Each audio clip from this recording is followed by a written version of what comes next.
Hello everyone at Facebook, it's Paul Vincenti with a quick tip this morning to do with how to sell more effectively. So if you're in sales and you're finding it a bit of a challenge selling your products or your services, then here's a quick tip that if you keep in mind will help you be more effective when you're selling. And it's as simple as this. People don't buy the features of your products or your services. So, what's a feature? A feature is built into the product, for example. Let's take a smartphone, right? So, the screen size, whether or not it's waterproof, um, the storage space, how good the camera is, how big the camera is, how heavy the phone is, and so on. These are all features. They usually listed on the packaging. So if you pick up the box of a product and you read the specific features of that product, some are very technical, others are more easy to understand, then you're looking at the features.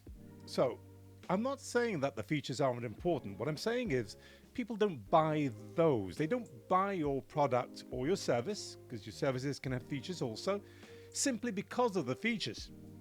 They buy the product or the service because the feature gives them some kind of benefit. And it's extraordinary, it's just extremely extraordinary how many people don't understand, in sales that is, that if you're trying to promote or push just your features and you list these out and you expect people to go wow, and they don't, and you're disappointed, to me it's just a surprise that you don't understand the simple fact that people, if they don't understand what the features do for them, they won't buy your product. That feature won't resonate with them. And so the only way to sell more effectively with regards to the features of your product or your service, whether it's a car or a vacation, right? And that you're selling through your travel agency, is to match a benefit or two to each of the principal features that you think from probing, which you did before, when you first met your customer, from asking questions, you match the principal benefits to the features of your product or service, and when they connect the benefit to them personally or their family, then they're more interested and more likely to buy your product or service. So for example, you could say, this car has got AC, air conditioning. It's got ABS braking, ABS braking system, and it's got twin overhead camshaft, and tinted rear glass windows, privacy, leather seats throughout. These are all features, right? And you're selling a car. Now, if you want to sell the car, yes, some of those features resonate naturally with your customer, but a lot of them won't.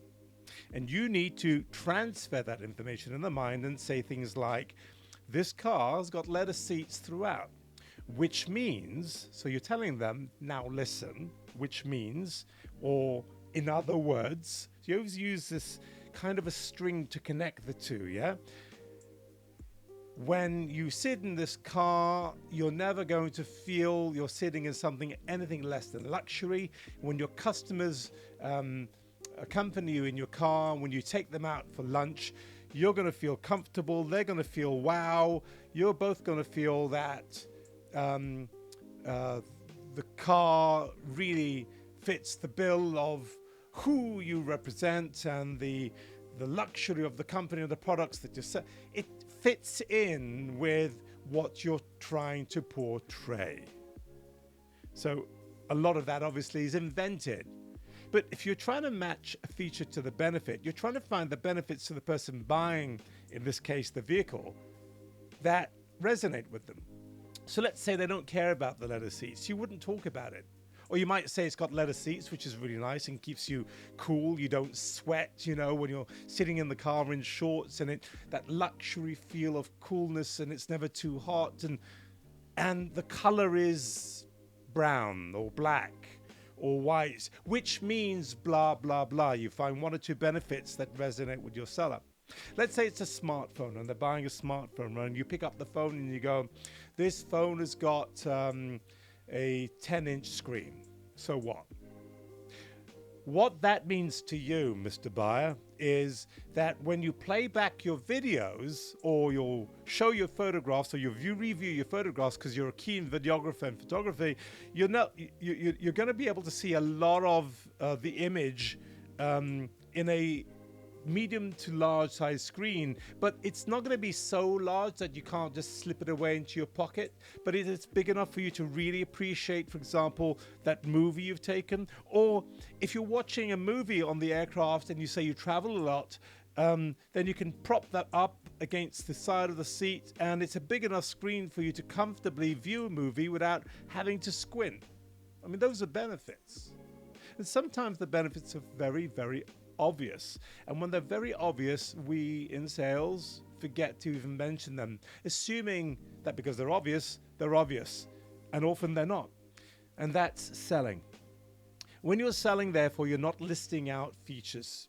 You're listing out a feature, connecting it with one or two benefits, listing out another feature, again, adding another benefit or two, and then what you're doing is you're matching the product or the service to the customer's needs and wants more effectively, because now they're connecting. They're connecting because there are benefits personally to them in them making that purchase. Of course, the most important thing you do in all of this is that you do it with honesty. Without honesty, what are you? Honesty is the big H, I call it. Honesty is the most essential ethical part of all negotiations, sales, and interactions with people. If there's no honesty, there's no relationship. If you want a relationship with your customer because you want repeat and referred business, then you remain honest all the time. If that feature does not, or that product does not match that customer's needs, don't try and fit a triangle into a square. Kids try to do that with those little wooden puzzles when they're very young. They grab the square and they try to hammer it into the circle. It might fit eventually with a lot of effort, but ultimately there are gaps and they will pick it up and you will lose a hard-earned customer. It's not worth your while. And apart from all that, these are all good reasons to be honest. You know, we're honest because it's the right thing to do, because your customers deserve it, because being right and being honest is the correct way to be. So that's me with that message. I hope you find this useful. And if you do, just share it with someone who you think is in sales and is struggling. But always be honest. Cheers.